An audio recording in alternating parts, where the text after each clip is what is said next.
Olá, sejam bem-vindos ao Multicast, o podcast da Multipel. Hoje nós vamos gravando aqui num cenário super inusitado, né? Estamos aqui acabando nossa imersão aqui em BH, foram 2 dias, e eu tô com o Brian aqui. O Brian participou conosco, isso foi organizado pelo Sincades, tá, gente? Só para poder contextualizar aí um pouco para vocês. E o Brian vai dar um insight pra gente do que ele achou dessa viagem, como que ele pode aplicar isso na empresa dele, e ele vai se apresentar aqui primeiro para nós. Olá, galera do Multicast, é um prazer estar aqui com vocês. Meu nome é Brian Bremenkamp, eu falo do grupo Bremenkamp, onde nós temos as empresas distribuidora Campeão e Bremenkamp Material de Construção. Ambas as empresas comercializam materiais de construção, sendo uma a distribuidora Campeão para lojistas e construtores e a Bremenkamp com foco mais para o varejo mesmo, né? É um prazer estar aqui com vocês e vamos tocar o podcast. Vamos lá então, Brian. A sua empresa hoje ela atua em qual ramo? Fala um pouco do que ela faz, como funciona lá, para depois a gente entrar na imersão aqui. A gente atua com comércio, seja no atacado e no varejo de materiais de construção. Hoje nós atendemos todo o estado do Espírito Santo. Temos 2 lojas da Bremenkamp, uma em Cariacica, outra em Serra, e a distribuidora Campeão, que também faz a distribuição de materiais em geral, são 4.500 itens. A indústria Campeão, que faz corte de obra de vergalhão. Show de bola.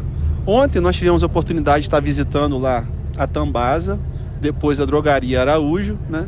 O que você viu lá que você vai conseguir aplicar na sua empresa, no dia a dia da sua empresa? João, muita coisa bacana. Meu caderninho aqui do celular tá cheio de anotações, mas o que mais me surpreendeu e trouxe insight foi a cultura da Tambasa, né? É uma cultura muito simples, né? É uma cultura onde não se busca inventar a roda ou sair do Brasil para pegar aquela ideia lá nos Estados Unidos e trazer para cá. É uma cultura baseada na simplicidade no trabalho, né? A Tambasa foi criada por pessoas simples, humildes e que trabalharam muito, né? Eu fiquei impressionado como essa cultura se materializa por toda a empresa. Às vezes a gente busca um requinte, um luxo para começar a fazer alguma coisa, sendo que os gigantes, assim como a Tambasa, que são 500 milhões de faturamento por mês, mais de 6 mil vendedores espalhados pelo Brasil, tem uma estrutura muito simples. Acho que você viu também, desde a mesa da secretária, a mesa da expedição, os móveis da diretoria, parece que você está na UFES dos anos 80, porque aquela mesa lá é mais velha do que eu. A maioria dos móveis da Tambasa são mais velhos do que eu, né? Então isso se prova que para sair do ponto A e ponto B você não precisa de luxo, de requinte, você só precisa de fazer o que precisa ser feito. Esse é o principal insight que eu já estou aplicando hoje. Planos que eu estava buscando a perfeição para colocar em prática. Nesse momento eu já liguei para o meu time e falei, olha, sabe aquilo, nós vamos fazer assim, assado e bora. Eu acabei de vir da Tambasa, que você não tem noção do tamanho que é essa empresa e a simplicidade que as coisas são feitas. Nós precisamos de velocidade e não de requinte. Isso aí. Adiantando já um pouco, né? A Rose, vamos chamar de Rose, né? O nome dela é um pouco mais... A Rose falou pra gente agorinha mesmo, né? No nosso 2º dia, que é hoje, nós tivemos uma imersão no Instituto Dom Cabral. Foi fantástica também essa imersão. E para complementar a sua fala, ela falou sobre pose e postura, né? Então, às vezes, nós queremos implantar coisas na empresa focado na pose e não na postura, né? A Tambasa, apesar de toda a simplicidade, ela tem um grande investimento, é o maior depósito em tecnologia da América Latina, não é isso? Tem tecnologia lá que só tem lá, na América do Sul todinho aqui, não tem, só tem lá, né? De automação. Então, quer dizer, com toda simplicidade, eles conseguem fazer o necessário para ter produtividade e entregar com excelência, né? O melhor para os clientes dele, né? E na visita à Drogaria Araújo, cara, o que destacou mais para você lá que você vai aplicar na sua empresa? O que eu achei mais interessante na Drogaria Araújo foi também a simplicidade, mas aonde eles querem chegar. A Drogaria Araújo, apesar de ter começado como farmácia e hoje está mais parecido com um supermercado que uma farmácia, é ali que eles queriam chegar. Então, desde o começo, nós tivemos a fala lá do Alexandre, que chegou no primeiro dia de consultoria lá e fez a pergunta para o seu Modesto. Seu Modesto, o que você quer? A gente pode fazer isso, isso, isso e aquilo. O seu Modesto falou, não, não, não e não, porque eu quero isso. Ah, mas isso vai te trazer uma economia de tanto. Não quero saber, não quero ver. Eu quero qualidade no meu serviço. Então eu vou manter a minha frota própria, por exemplo. Então, o maior aprendizado que eu tive lá dentro da Drogaria Araújo é de primeiro, antes de tudo, de tomar qualquer ação, qualquer atitude, você saber onde você quer chegar. Porque senão você vai ficar andando, vai estar andando sempre, mas não vai chegar em lugar nenhum. Sempre vai parecer que falta alguma coisa. Então, a partir do momento que você tem isso claro, né, você consegue chegar. Se você não tem, você inicia 10, 20, 30, 40, 50 iniciativas que se diz estratégicas, que não te levam a lugar nenhum, certo? Então, para mim, o maior aprendizado da Drogaria Araújo é saber onde que se queria chegar. Eles queriam dominar o mercado de Minas e eles fizeram. Bacana demais. E para mim ficou isso também. A clareza da liderança, onde se quer chegar também foi o ponto que mais se destacou. E passando para o dia de hoje, né, na nossa primeira aula, vamos dizer assim, com o Hugo, no Instituto Dom Cabral, ele falou muito sobre, o tema principal foi inovação, né? E assim, eu não sei você, mas eu tinha uma visão de inovação, apesar de ter visto já outras palestras e já ter sido claro que inovação não é criar algo do zero, né? Criar algo extraordinário, mas sim inovar nas pequenas coisas. Mas acho que ele conseguiu transmitir para a gente que para chegar à etapa de inovação, você tem que seguir uma jornada, né? Que vem entre planejamento estratégico, né? Cultura organizacional. E isso a gente viu também, né? Tanto na Tambasa, tanto na Drogaria Araújo. Acho que ambas elas tinham essa, falando de aplicação, bem definido, né? Onde elas gostariam, onde elas querem chegar, onde elas estão hoje. E o que você dá para a sua empresa hoje? Se falando da nossa palestra de hoje cedo, sobre inovação, o que você vai aplicar na sua empresa? O que você tirou mais de importante? Olha, isso tudo que você falou já é a percepção que eu tive, né? De inovação ser algo simples, mas uma coisa que eu não tinha esse conhecimento tão de perto, algo tão mensurável assim, é que inovação é um processo.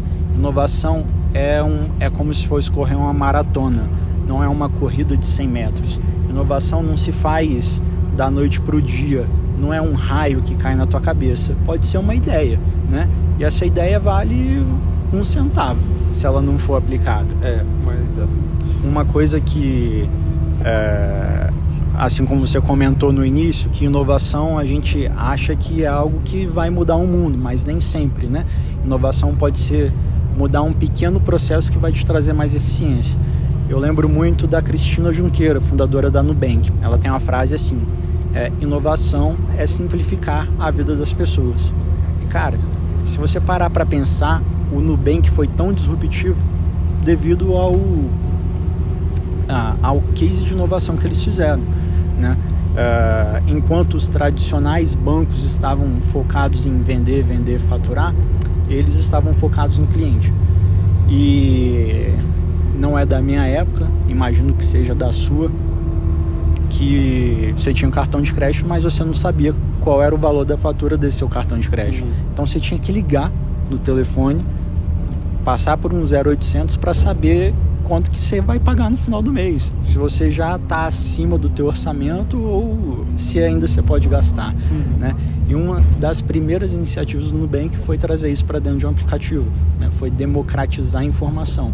O Nubank inventou um cartão de crédito diferente? dos demais cartões de crédito, do Itaú, do Bradesco, Santander? Não.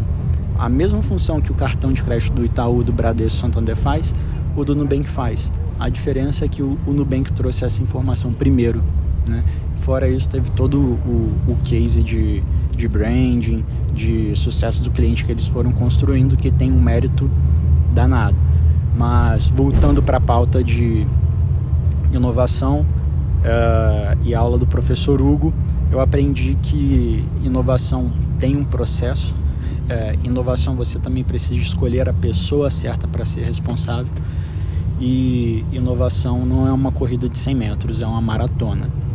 E, por fim, essa inovação precisa de ser sustentável. Não necessariamente um luxo, né, que seria bom ter, mas uma inovação precisa de trazer lucro e resultado para a empresa. Exatamente. Por mais que muitas vezes você faz todo um planejamento, né, e aquele planejamento não venha dar um resultado positivo, né, pelo menos você tentou aplicar algo buscando uma melhoria, seja para o processo, seja para a empresa, ou seja no atendimento para os clientes. Mas, no geral, sempre vai conseguir trazer um resultado positivo, mesmo que o lucro não retorne, mas vai gerar um aprendizado, né? Exatamente. Esse aprendizado já pode ser entendido como um lucro ou algo a mais, mas nunca como um prejuízo. Exatamente. Então agora a gente vai para a nossa parte da tarde, nossa imersão, para falar sobre liderança. É um tema muito falado, muito discutido, né? Toda empresa busca trazer isso. Liderança e sucessão, né? Liderança e sucessão, bem colocado. E eu senti, assim, uma ótica diferente de tudo que eu já tinha visto hoje ali, se tratando de liderança e sucessão, né? Porque ela trouxe pra gente uma reflexão sobre vários pontos que trouxeram para mim muitos insights de coisas que eu vejo que a gente tem que melhorar e buscar aplicar dentro da empresa, né? E a parte da pose e da postura para mim foi muito bacana, né? A parte do reflexo, o que você quer transmitir também, né? Para as pessoas que estão ao seu redor ali. E para você, o que te impactou mais nessa aula com a Rose agora à tarde? Olha, foi um mix de emoção ali, porque ser líder não é fácil e ser líder sendo sucessor é mais difícil ainda, né? Porque existe a expectativa, existe a cobrança, existe alguns limites e existe algumas e não existe alguns limites, né? Ao mesmo tempo de que se pode muito, se pode pouco, tem a influência emocional, né? Então eu acho que, como ela colocou, primeiro você tem que sentar no chão para depois sentar na cadeira. Excelente isso. É importantíssimo entender, ser humilde antes de cobrar, né? Às vezes a gente, principalmente como sucessor, tem aquela cadeira que a gente não senta porque acha que não está pronto ainda para sentar, e ainda precisa de se envolver mais e pensa em que momento isso vai chegar. Enquanto isso não chegar, o que eu tenho que fazer? Às vezes a gente pensa que a gente precisa sentar e forçar uma barra ali para passar, né? Então eu preciso de assumir uma pose para parecer dono, né? Sendo que na realidade não. A gente precisa de assumir uma postura, e essa postura precisa de consistência. Assim como inovação não é educação TikTok, consistência é uma maratona, não é uma corrida de 100 metros. Então, voltando, falando de liderança, né? Antes de sentar na cadeira, sentar no chão foi um dos maiores aprendizados que eu tive para equilibrar esse mix de emoção aí entre ser sucessor e o dia a dia, né? Que em primeiro lugar, não é fácil ser líder sendo sucessor é mais difícil ainda. Realmente a gente precisa se preparar, a gente precisa investir na gente. A gente precisa de ter a liberdade de errar e dar essa liberdade para os nossos liderados também, né? Então é uma pauta que eu gosto muito e, enfim, para a gente continuar falando aqui, acho que preciso pegar um pouquinho das anotações, porque foi muita coisa. Foi muita coisa. Muita coisa bacana. Tem uns pilares que ela falou lá, né? Credibilidade, né? confiança, que também chamou muito minha atenção, né? Foram 4 pilares agora. Eu lembro que é credibilidade, confiança, os 2 últimos agora eu não me recordo. Mas assim... Segurança, de você passar não é segurança, mas não lembro a palavra correta, mas é uma espécie de segurança emocional. Proximidade. Proximidade é um dos pilares. Proximidade para você criar a liberdade das pessoas errarem, delas se relacionarem com você, de você se relacionar com elas, dela ter a certeza que se ela for contra uma opinião tua ou contrário a alguma ação, atitude da empresa, ela poder se expressar sem medo de entrar para uma blacklist ou ser demitida. Isso aí, eu acho que também é um ponto a comunicação com clareza, né? E os alinhamentos também, acho que foi um ponto importante também para a liderança, uma vez que a gente consegue ter alinhamentos com o nosso time, eu acho que fica tudo mais fácil, né? Os limites para poder trabalhar, já alinhar as expectativas também, né? Eu creio que é fundamental. Então, assim, fazendo um resumo agora, cara, qual o impacto que você enxerga para você e para sua empresa dessa imersão aqui que foi promovida pelo Syncades, no programa Syncades Sucessores? Já deixar o nosso muito obrigado. Obrigado, Syncades. Ao Syncades, assim, foi fantástico, tá? E qual o impacto que isso traz para você e para sua empresa? Perfeito. Acho que primeiramente é uma mudança de mentalidade, né? Que nós atuamos muito operacionalmente, nos orgulhamos muito disso, mas também precisamos assumir alguns papéis estratégicos e ter noção que isso realmente é uma função, né? Que você não está ali viajando na maionese, você está ali trabalhando de fato. E outra coisa é sobre a educação da administração e gestão clássica. A gente fica muito preso ao mundo de hoje, na educação TikTok, a educação do Stories, a educação dos Reels. Pega pontos isolados de uma fala, né, e acha que aquilo dali é o todo para poder você conseguir fazer as coisas acontecer. Mas, na verdade, tem todo um contexto por trás que tem que ser estudado, analisado, planejado. Exatamente. É uma educação muito rasa, né? E, às vezes, a gente está com... Hoje é segunda-feira, eu estou trabalhando nessa vertente, amanhã terça-feira eu estou trabalhando em outra, e da quarta eu já vi outra coisa e já estou pulando em outro galho, e quando eu estou lá o primeiro me chama, e quando eu volto para o primeiro aparece um novo e eu vou para outro.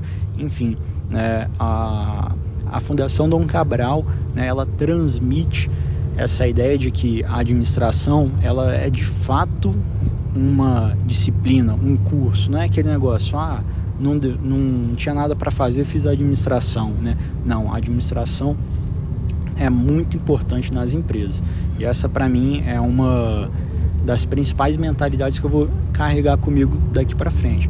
A administração, né, qualquer coisa na vida precisa de gestão, precisa de métricas, precisa de meta, indicadores e principalmente meta, porque se não tem meta, não tem gestão, né? E às vezes a gente foge disso e começa a pensar que tem outras coisas mais importantes do que o resultado, quando sempre será o resultado mais importante. Isso aí. Então, gente, esse foi o nosso bate-papo aqui, tá? Foi de improviso, mas eu tenho certeza que vai gerar muitos insights para vocês aí, tá? Então, fica a reflexão. Como que você tem gerido a sua empresa?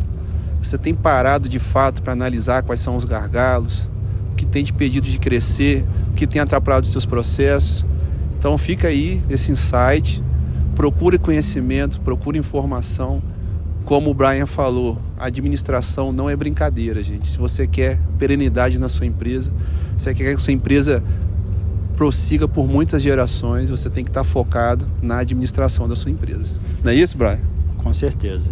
Então é isso daí. Obrigado a todos aí, um abraço e até a próxima.